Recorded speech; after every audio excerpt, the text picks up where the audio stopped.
little bit more samples to make, and apparently now have a barking dog to shush. Barking dog, shush. No. No. The girls are in season and the boys are in love, and yeah, it's a thing. All right, so we're gonna roll out these the tribal stuff, and so geometric type. You still need a title for that pattern set. Oh yeah, I haven't titled any of the pattern sets. Oh, rascal. Oh well. Alrighty, so this one is the larger version of Flower of Life. Oop, don't catch that. So I don't know if you guys just saw that. I was too close off this edge and it started to lift with it. So I just roll back and then roll lightly and just try to press it so it sets back down on the tile. That was my fault because I didn't burnish it down, but it was able to let it go. So, but now I got a little touch of a double roll right there, but that's what it is. Oh, Elvis, you will live. Oh, hold on, I'm supposed to be recording. Elvis, enough of that, Bubba. Come here. Come. Elvis, come here. Come on. Come here, buddy. You will live through this. So yeah, he is the hound dog he's named after. He's definitely a hound dog. Did I get that recording yet? No, whoops, I missed record. Okay, sorry. I'm supposed to be recording it on the other camera too, but apparently I missed that one. That's such a neat pattern. I like it. All right, take a photo. So if you guys didn't watch my previous live, what I am doing right now is just getting sample images of all my patterns, and I figured I'd let you guys run in and hang out with me while I do this, because I haven't been live in a few weeks and I've been busy and crazy and haven't gotten to this in a while, so I figured I'd bring you along and let you guys watch, and then that way anyone who wants to come back and see these specific lines of patterns rolled out, they can come and watch this. And eventually I will get to making a video of it, but I don't have it now. Okay, so that was embossing. This one is debossing.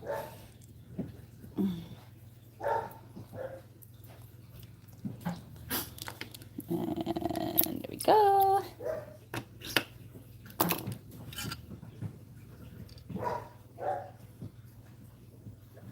Right? Yes, this one is debossing. I always get confused. Turn you technically upright. Take my picture.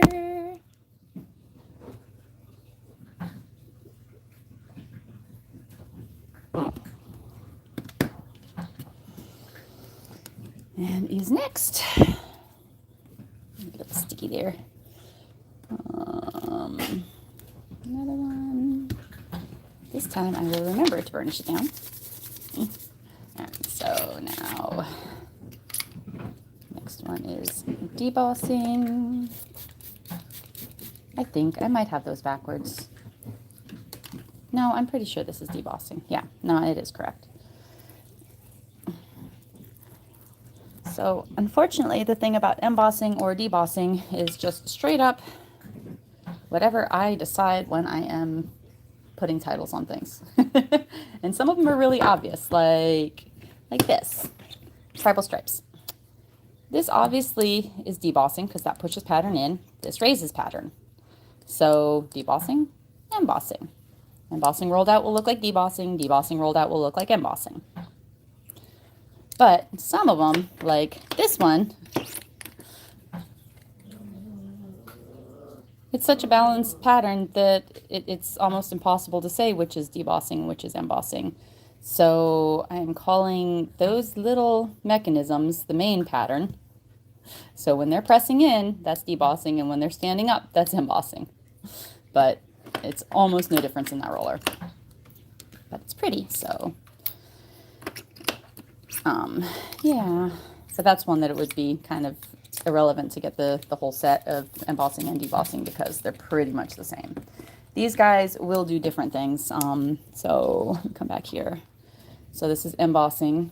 where the lines are raised. This is debossing where the lines are pressed in and the little flower petals are raised. So I could have swapped which one's which, but in my estimation, I'm calling this debossing and I'm calling this embossing because I had to call it something. Alrighty. Let's roll that one. I did spray, I did burnish. Did I photograph the last one? I don't think I did.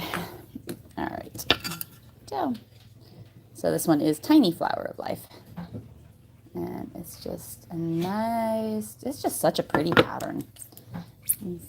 I like the symbolism a little bit behind the Flower of Life idea, but I very much like this pattern. You're a little wet, so let's pull some of the water out of you for the picture. And photograph. Oh, I don't think it'll let me see if I photographed the last one. So bring you back over and photograph you anyway, just in case. And you are clean enough. Okie dokie is next. Let's do the mazed ones. So Tribal Maze, I believe, is what I'm labeling these at, and hopefully they will get on the website and Etsy shop ASAP. And the goal is to get, trying to do a set a week, but that is apparently not getting very far. So I think if I try to do a set every 2 weeks, maybe I can make that happen. But yeah, this one's really cool. Again, just a good background pattern, busy pattern. It's just pretty. Make sure I get a little on the other camera. And then take my, oh, whoops, pushed wrong buttons. Eek, wrong buttons all over the place. There we go. All right, so that is the emboss, no, yeah, that's debossing. So you see how those little points are pressed in rather than standing out. That's how I'm labeling that one. And is next. Swap out to the embossing.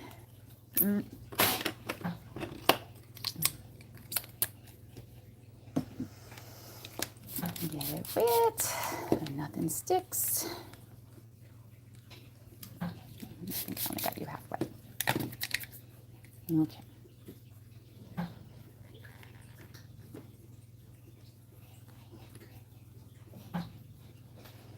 There we go.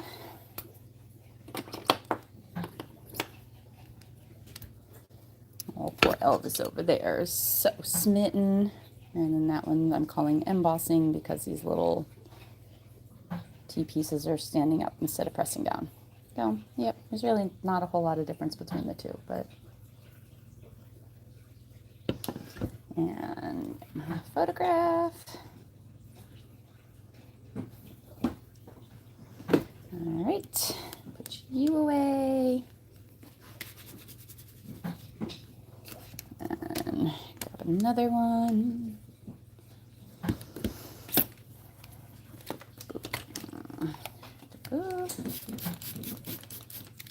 So I like this one as it is with the half long ways and the half tall ways. And this is debossing. But I really like it even better on the double tall where you get the multiple stacks of each. So I think it's good both ways. But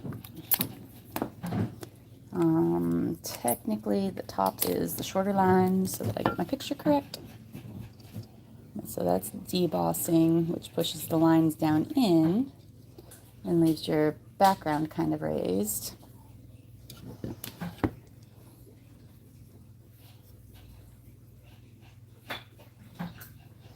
And then for an embossing,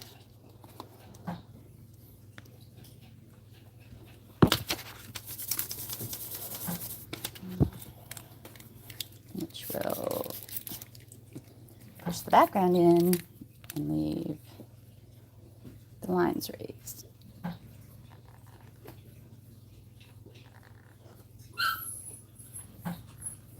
Oh my goodness, you guys are so pitiful over there, boys. They got such a crush going on. It's just absurd. Hello. Is it the Samik? I'm so bad with names and reading things. I hope I got that right. Thank you very much. I appreciate it. I have a ton of fun designing all the different patterns and making things I never finish. But what's good for everybody else is that I design the patterns and then I sell them and people love them. So that's been kind of cool. Yeah. Okay, so and then just for the heck of it, let's see. So this is embossing. These are embossing. And you are embossing. Okay. So now what I want to kind of play with, I didn't think about doing this on the last one, but what might be kind of cute to do is take a little segment of each of these. Nothing too terribly wide. And just a little bit of each.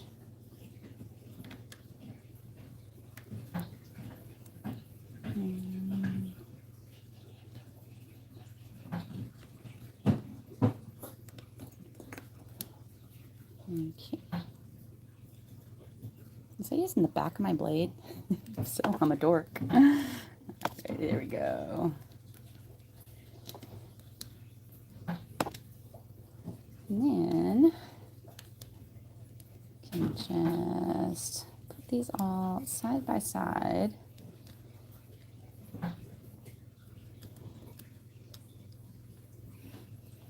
No, come on. No, Elvis, Elvis, Elvis, come here. Come on. Come here, Elvis. I know. You're such a Casanova. The girls think you're beautiful. I know.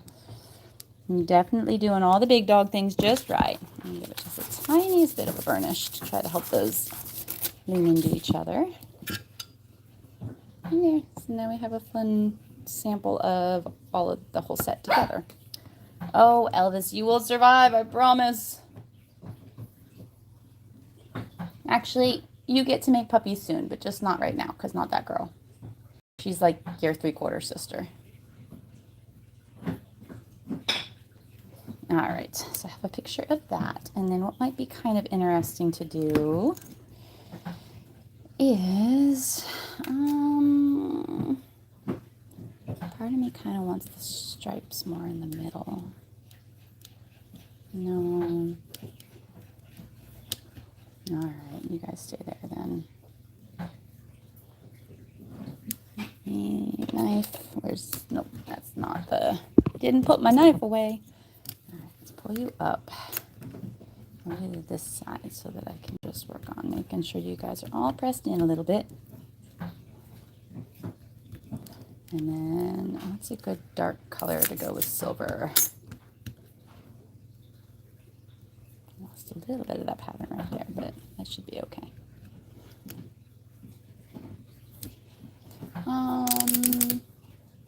Go pan pastels. Haven't used these in forever. Obviously, they're dusty. So my purples and teals, let's go there. Let's just pull a couple of dark colors. Is that the darker purple? Oh, there's, okay, so that's bright purple, that's dark purple. And it's really dark purple, I don't want that, so I want that. I might use a little bright purple. Come on, there you go. Bright purple. And, oh, that's not, I thought you were the teals, but it's just because no, that's magentas, okay. Where are my blue tealy colors? There they are. And if I remember correctly, these are, I don't remember if these are the metallics or not. That's the dark teal. This is phthalo green, or might be dark green, I'm not sure. I'm trying to find my tealy colors though. Somewhere in here I have some, there we go, that's what I wanted. So this is turquoise, this is turquoise shade, and then that's the dark turquoise. So I guess I will stick to these No, they're not metallic now that I think about it. I bought the metallic set, but that's just a handful of colors. It's not all the colors. So yeah, I get obsessive over colors, if nobody can guess that. If you guys haven't seen, haven't caught on, the ADD is hard. And when I get a thing, I like to have all the colors, even though I'm mostly going to probably stick to purples and teals, obviously. But yeah, I like to have options. I'm going to start with a little dark and just touch finger into it. And just kind of shade this in a few places. A little shading here, a little shading there. Wipe my finger, grab a little of the dark purple, and shade it in. And just drop in a little bit of shadows in there. One of those I hit too much and had some dust down in, but it looks like that came out just fine. So doing a little bit brighter now, just to kind of grab it and pop it up a little bit. There you go. All right, let's pop a little bit of brighter purple in here too, in a few spots. Starting with a tap tap, because tap tap seems to set the color down better than putting it into the corners. All right. And now that I feel like there's, oh, I think I overwashed with the purple. Hold on, let me throw a little bit more blue back in there. I think the purple took over.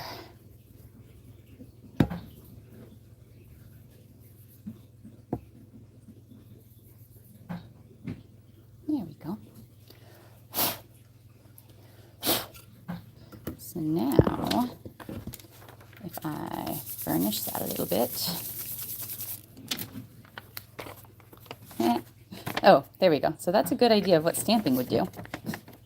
So you can roll these into paint like you'd probably want to use paint on a sponge or something where it's like not thick paint, where it blobs up into in between the lines. But if you can just roll it through a light layer of paint, like maybe paint on a sponge, you can use them to also roll paint. And that's what's cool about the deep impression. These guys almost always are more crisp lines and more two depths. So this is like two depths only. It's outer and inner, and that's it.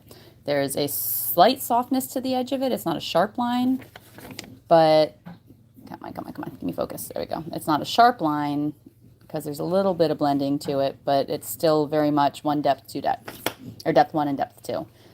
Some of them, this one's pretty good about that too. For all the details in it, it's still pretty harsh two depths. This one's a little trickier, Paisley, because it's got a little bit more of a roll to the depths. So some of its details don't get quite as deep. So if you went to stamp with this, you wouldn't have as easy a time as if you stamped with something simpler. This one's really, again, great for as busy as it is, because almost every bit of those details are two level. So very little change or gradient in the depth. Like most of it makes it all the way to the outside. So that would work pretty good for stamping. So that's kind of how I decide whether I'm calling it a deep impression versus the intricate detail. I don't have many intricate detail there. I've got some in my bin of stuff to put away. But yeah, so like this is a good example of intricate, because there are important details all through that roller. So if I was to dust over just the top edge, you would only get, let's see, I do have its opposite. So you would only actually be dusting that very, very, very outer edge on that, if that makes sense. So you wouldn't get this whole flower, you'd just get the outside of those petals and maybe the centers of the thing. So the petals would disappear in, and that one you would just get certain parts of it. And those lines even make it where it would lay paint interestingly. So these guys can lay paint, but they're not all super two-dimensional. This one almost could have been a deep impression, but I didn't want to make it that deep, because if you make this level of intricacy too deep, it really starts catching clay and causing trouble. There's a little spot stuck there, something stuck there. And then if you ever have anything stuck, a needle. Just use a needle tool, and I tend to put a little nibbly on the back of them. And actually, these are the finer ones. These are the ones that come with the rollers. And they're just super, super, super fine little needles. So there's like nothing they can't pick out. So you can just get into all those little nooks and crannies and pick whatever. So I always keep a needle on hand. I almost always will throw because it's just a needle in there, but I'll always throw like a little handle on it just to make it easier to manage and maneuver. So I just do those in polymer clay. And the needles are safe to bake. But yeah, so oh, this one. Yeah, this one would be cool to do in deep. But all of that, just fine detail in that one. This one needs a lot of water when you roll it. And yeah, and if you were to try to paint with this, you can see how much, if you watch that top edge, you see how not all the details are 2-layer. There's a bit of, like you can see there's a bit of curvature to some of those details where not everything is full depth. Do I have vines over here? That's a really good one to show it. This one's not so bad, but again, it was just so much intricate detail, and it has more of a blend between the layers and the lines. So that's still where I go intricate there. This one was very, very, very on the fence about, but I wanted at least something in pumpkins and really deep. And it gets away with it, but only just. So again, lots of water on this one. But like those guys there, you can see the way those lines are put in there. They're not, not every bit of detail makes it to the top edge of that roller at all. You can see there's like a C cup where a lot of that doesn't make it out to the outside edge. So this won't lay paint great, but it would lay some. Yeah. What else do I have in here? This one's a kind of in-between one, but if I made it the intricate, it wasn't deep enough to do much. So this one ended up as a deep impression, even though it's a little more intricate and not so much a mokumegane, but you can use it for stamping because at least the pine trees and everything are far enough out that you can use it that way. But you will lose like the moon or the sunset or whatever, all that's, and the cloud details further in. So some of that you won't transfer. So that's like an in-between one. This one's way in between, but again, I liked the depth that I could get with most of those flowers, but you won't get the details on all the little lines in the flowers if you went to shave this off, but this one works really good for shaving off. So yeah, spider webs. So again, you can see all the details to the outside here. Even though there's a lot of information, not much of it gets lost in the background. Most of that translates up. So there's a little bit of a fading off through some of these. And like there, you get little divots and stuff, so that's subtler detail, but it's still wood lay paint, and it makumeganes really nicely. But again, my makumegane and all that stuff is polymer clay, and I know a lot of you guys are now pottery artists, so I am going to have to learn how to, I'm going to have to find a pottery studio and play around a little bit out here, and at least learn how to make sure what I'm making is appropriate for you guys that are buying it. Yeah. Uh-oh. What did I do there? How is the purple? Oh gosh, it's always so funny. I'm trying to keep things organized. I am not sure how the bright purple ended up away from the dark purple because I try to keep those in order. There we go. But I must have just put the bright purple on instead of the dark one. Okay, so pan pastels. So that's kind of fun. And then what I was thinking might be kind of pretty to do with that is grab a big, actually I could use, that's really big. Make a trinket dish out of it. I don't have anything on the back side of it though, and I don't want to make it that complicated. What if I went one size down? That would be a huge pendant. And here little cutters. There we go. And so I need one more size down. Which are you? You are 60. This is 50. So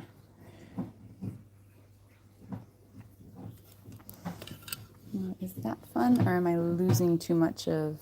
I could stay more on just these details.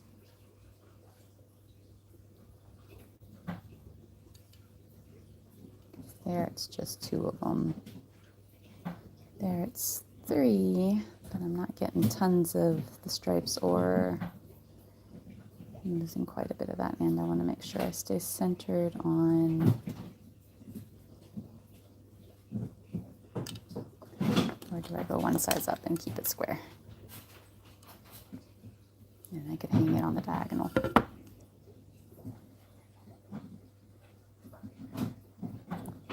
like that.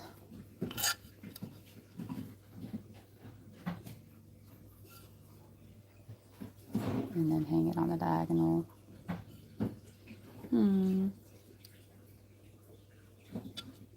I think it's either straight square or smaller and on the diagonal. I think I will go like that. And I have misplaced my little crossbar for my cutters. This is something else. I really need to get more of these on the website, because I have that many different cutters that I have made, but the process for getting them listed and they are way more of a pain to print and work with than everything else. Okay, I do kind of like that. That's fun. These guys are scraps that we'll have to do something else with. I could potentially... Elvis, you'll live, I promise. I know she's in season and you are supposed to do something about that.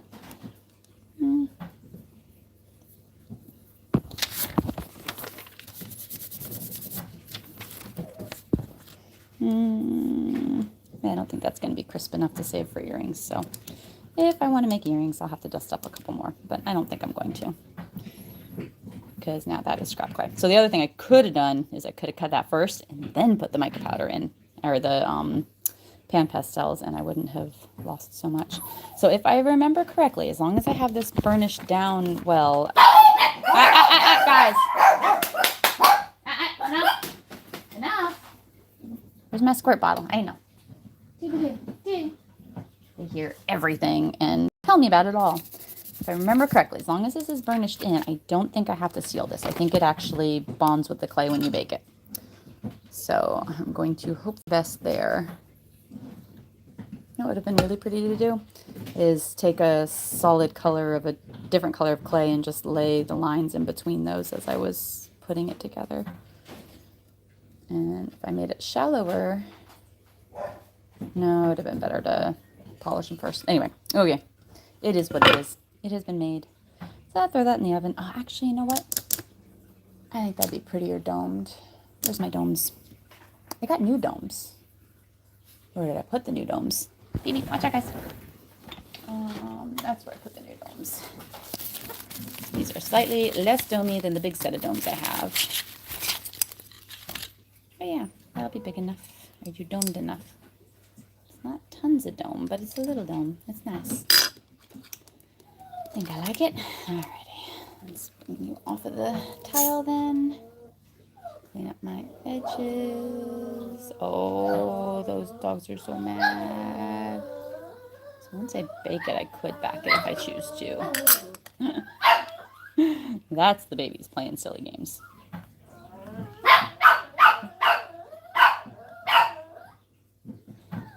Oh, okay. Dog news too. Hawk, one of my absolute favorite little rascals, he finished his championship last time we were at a dog show. Hey!